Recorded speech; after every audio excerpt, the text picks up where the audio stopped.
Olá, meu nome é João Marcelo, sou estudante do segundo ano do Integrado Eletrônica e explicarei os principais conceitos estudados no início do ano letivo de 2020 na disciplina de Geografia.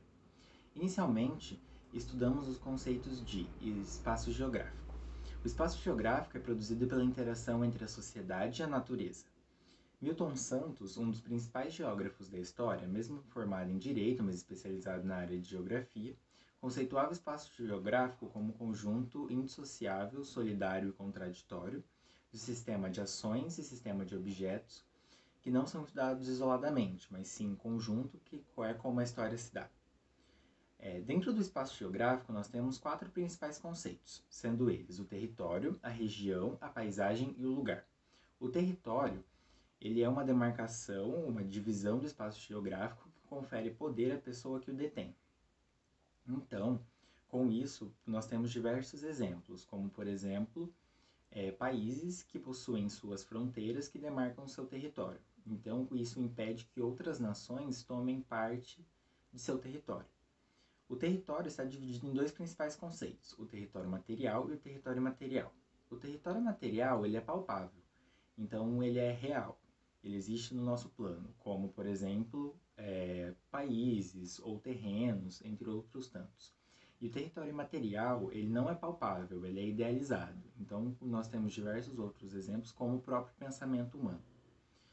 O conceito de região, ele se pauta na divisão do território de determinado local em subdivisões.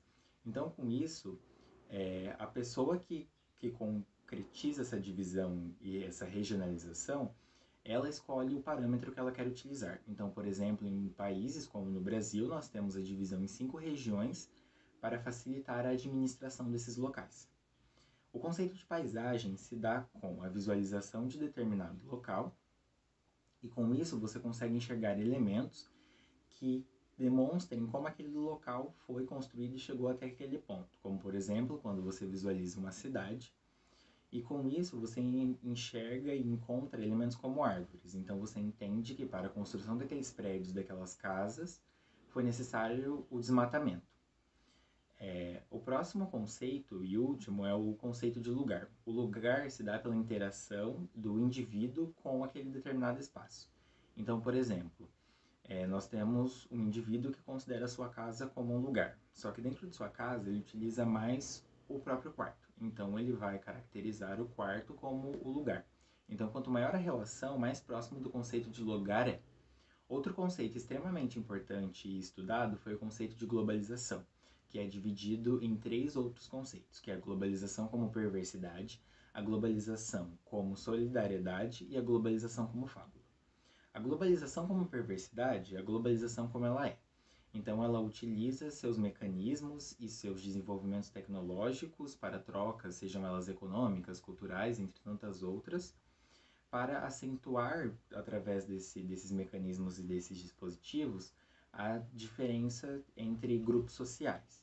Então, com isso, utilizando o sistema econômico da globalização como ele é, no caso o neoliberalismo, que prega também que o Estado deve ter o menor poder possível sobre sua população, então ele prega que a privatização é algo bom, mesmo que a privatização ocorra tirando os serviços essenciais à vida da população daquele país.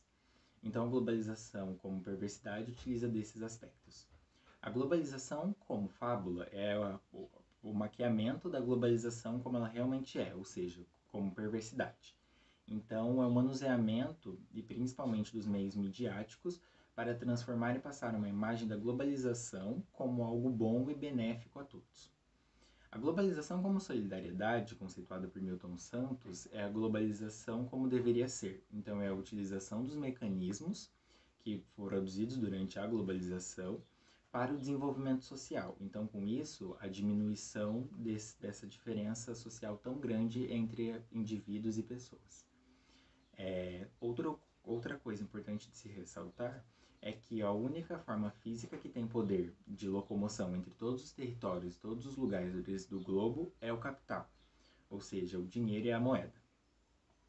E com isso ele possui liberdade por todos os locais, e isso também é uma característica ganha por parte do neoliberalismo.